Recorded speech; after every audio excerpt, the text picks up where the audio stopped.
What's up, guys? Amsterdam Knows Hoops back today with another video. And today we get to one of my favorite times of the year, the off season, where I can kind of explore, do different kinds of content. So don't forget to leave a like, comment, subscribe, share this with your friends. Trying to get to 800 subs, 1K before about October, which would be like the 2-year anniversary of the channel. So without further ado, let's get into it. Today, I am doing my top 10 point guards in the NBA. I will be doing this once a week by position, obviously. So by the beginning or the end of like July, you should know my top 5 of every position, and then tap it off with the top 10 players list. So I do somewhat take injury into account. What I mean by that is a player like Jamal Murray is still on my top 10, but he's not as high because it's hard for me to go. The last time we saw you play was really a year and a half ago, almost. And then you came back and you played decent. You actually played pretty good, but then you got hurt, and then you just missed the rest of the year. You only played like 9 games. But at the same time, it's hard for me then to pick some random young point guard that only has like a year or two and could very well just plateau, aka a Darius Garland, and go, yeah, I'm taking Garland over that. No. So let's get right into it. Coming in at number 10 for me is Jamal Murray. Now, I'm sure I'm going to hear, but Imster, the playoffs, but Imster. So here's my thing. Yes, Jamal Murray for sure had a bad playoffs. I'm not going to waste time refuting that. By far the worst playoffs of his career. I will also say, though, we need to be honest in the fact of he's still a very good facilitator for this team. And since he's a number 2, for me, it's hard for me to rank him over solidified ones or even guys that should be a 2, but as a 1, they still look really, really good. And for me, Jamal, I think, is going to be in a weird place because if he has another mid to bad playoffs, all of a sudden the conversation around Jamal is going to change because the dialogue of Jamal up to this point was he is a solid regular season guy who out of nowhere will kind of spring into a different mode and just look as good. Like at times it's Jokic giving Murray the ball and saying like, do what you need to do, bro. This is all you, right? Similar to Giannis and Middleton back a couple of years ago where it was like, you get the ball. You're the guy that can close for me. I trust you, right? And we all then started to really value that. And it affected rankings and viewings of that player. I think, though, since this year, 1, the Nuggets losing in the second round. And 2, quite honestly, Jamal Murray's performance being a big reason why they lost in the second round, I think is very important to discuss. So to me, I believe Jamal Murray moved down a little bit from last year for me. But I still think he's top 10. It's kind of hard for me to remove him just because of that.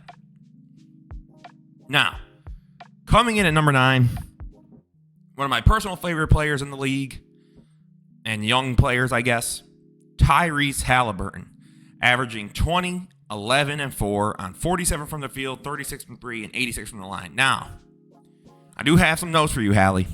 First off, please, please, please, I get it. I'm sure a part of you kept playing because you wanted to be able to make, your all-NBA team. You wanted to get, get your 65 games so that you qualify.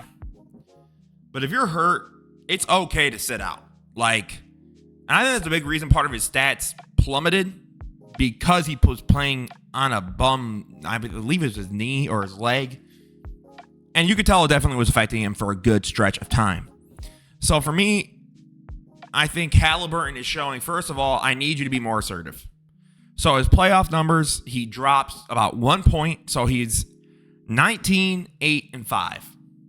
On 49 from the field, 38 from 3. Now, the 3 ball is weird because I think he has some games where he just was really good just on a super low volume. So it kind of ups it. But he had some games where I was sitting here and I'm looking, I'm like, what are you doing? So for me, I think the thing for Tyrese is if there's a offseason note, obviously aside from defense, because, homie, I'm going to be real with you, bro. You're a cone. Love you. Your game's incredible. Would love to work with you. But, bro, I beg you, be more than a stationary object. It's bad. It's very bad.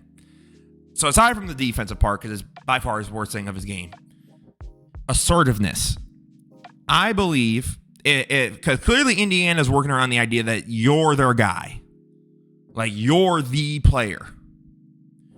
I need you to say, like, give me the ball. I can take us home. I can score. Now, obviously, I'm not saying you got to jack it up 30 times.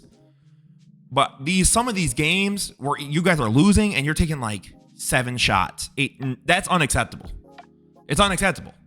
That's just not good. Like, you are the star leader, whatever you want to say to this team. They go as far as you go sometimes. And you going like, I can kind of step back a little and do my... No. Put your foot on the gas, be confident, and take what's yours. Pause.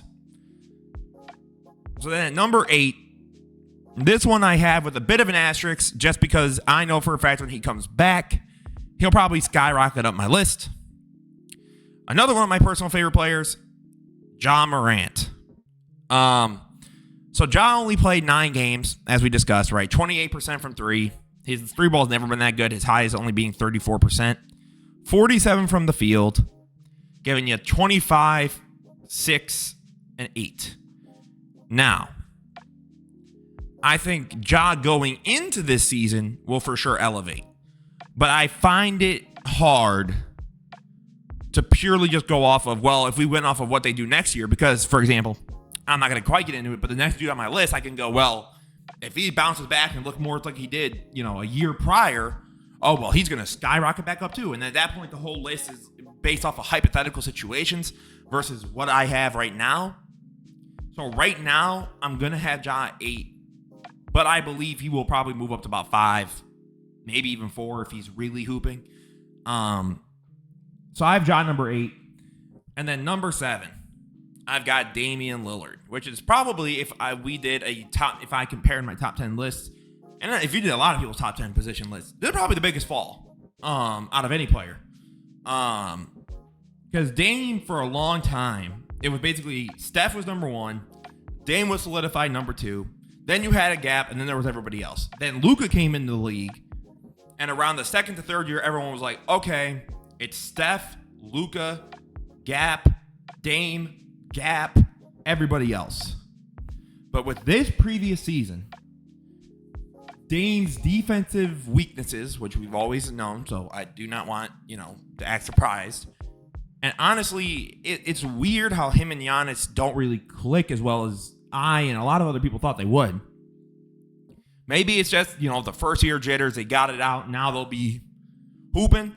But again, I would feel disingenuous as a content creator discussing these sort of things if I just went off of, super Dame, super Ja, super, whoever, and ranked current players of their current status, adding these hypotheticals. Because then you can get into a whole bunch of what ifs and, I could be like, well, Amen or Asar Thompson could play point guard, or Kay Cunningham could be, 30 points a game with, a triple-double. We get into all sort of messes. So for me, with Dame, I think Dame could also probably move up if he performs better next year. I just don't know the odds of him. I think he'll be better statistically. I don't think he'll shoot as poorly. But I also don't think he's about to be like 2018, 2019 Dame again. And that's fine. He's getting older. But I think at this point, there are other players that I'm confident, I'm taking them as my point guard on my team over Damian Lillard, who averaged 24, 4, and 7, 42 from the field, which I'm pretty sure is, yes, for at least since minus 2021, 2022, where he only played 29 games. It's by far the lowest since Dame really ascended into being Dame. Then at number 6, I've got DeAaron Fox, averaging technically a career high 27 points, 6 assists, 5 rebounds, steals leader. I did not know he actually ended up with the steals leader. I remember it was Shea for a long time with 2 steals a game. Now, I will say there are some very interesting things. This was by far his best 3-point shooting season, and it's not close. at 37% on 8 threes a game. And then 47% from the field. So sort of back to his standard field goal percentage. The efficiency definitely dipped a little bit. I think, to be honest, he's really, really good. I just think we might be at a point with him where we kind of know what he is and where he is. And it's very good. Very, very good. Don't get it twisted. But I don't know if it's like where I've got some of these guys coming up where I'm like, these dudes are going to be in these positions for at least another half a decade, possibly longer or shorter because you have older players like Steph. But I find it hard to put DeAaron into some of these conversations. Now, maybe if the Kings do even better, he gets another playoff series, he shows something, he gets past the first round. Now, obviously, it's not all predicated off of just success, but because I'm pretty sure I had DeAaron a little bit higher last year even. But to me, he definitely had his struggles throughout this season. And it definitely, in some ways, hindered the Kings. So for me, I got DeAaron Fox at number 6. Pretty easily. And then number 5, I got Trey Young. Now, I'm actually planning on a mock draft video. Shout out to, I believe it was Moses in the comment section. If you got this far, homie, appreciate you. For sure working on that, right? And there's a lot of talks of, are you going to trade Trey Young? What are you doing with Trey Young? I think Trey Young is still a really, really good point guard. He's just clearly not a number 1 option, right? We've reached that point. I think it's pretty clear. You've had about 3 to 4 different coaching changes. You brought on DeJounte to be like, F it, let's see if maybe him needing another ball handler can help him out. You know, someone kind of like Luka. Like, someone that can let him kind of take some possessions, breathe, let someone else kind of run things. And no, it does not really help him. Averaging 26, 11, and 3, 43 from the field, 37 from 3, and then 86 from the line. With about 4 turnovers a game. Almost assist leader. I think he lost it by like 0.1. I think Trey Young has been good. I just struggle to see great. I struggle to see like an incredible number 1. Like, I'm really moved. I'm struggling personally. I always sort of have. I feel like his frame, his size, these things limit him, his shot selection at times. I get very lost in what Trey does because he has some of the abilities to be even greater. It's just sometimes he doesn't choose to always use them. So, yeah. Then at number 4, I have Jaylen Brunson. Brunson averaged 29, 7, and 4 on 48 from the field, 40 from 3, 85 from the line. This was by far, his career year. I don't think it's close. Now, I do want to have some dialogues here about as a playoff performer. Right? So, Brunson, technically last year, was better than this year. Like, the points are higher this year.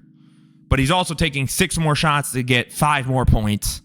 44 from the field, 31 from 3, and then 78 from the line. Now, again, I know he got hurt. The issue with him is, too, similar to Trey, the defense, no, it's not nearly as bad. You're not going to twist it. Before the comments go, oh my God, so did you just compare Jaylen Brunson and Trey Young defensively? No. Hell no.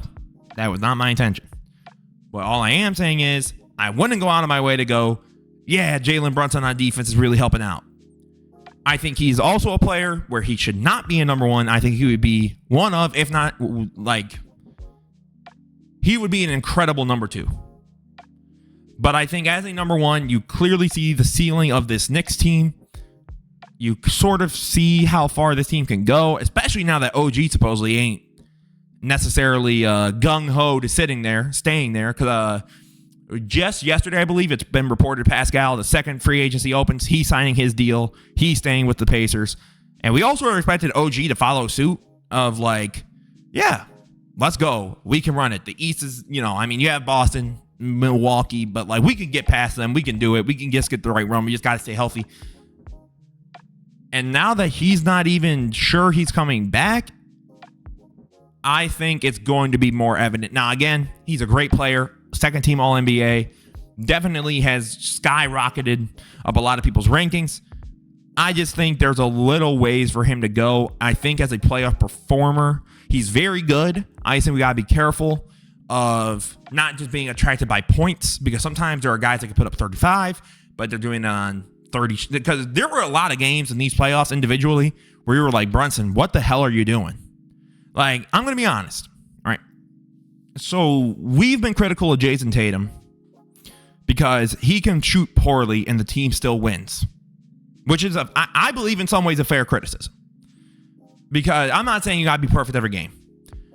But at the same time, if Giannis, Jokic, Steph, Luka, some of these other guys had those sort of performances, we would be on them, pause, so much for how they've come short and their team had to carry them.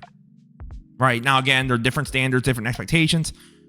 But if someone like Tatum, who I believe is a caliber below those guys, and Brunson is like maybe a good tier below Tatum or like in the same tier but a little bit lower. Those first, I believe, 2 Philly games, he was terrible. Like, he was a legitimate negative to that Knicks team. And they won in spite of him, and the role guy stepped up, and we did not get on Brunson nearly as much. Like, not even close. So, for me, I think we kind of got to be a little wary.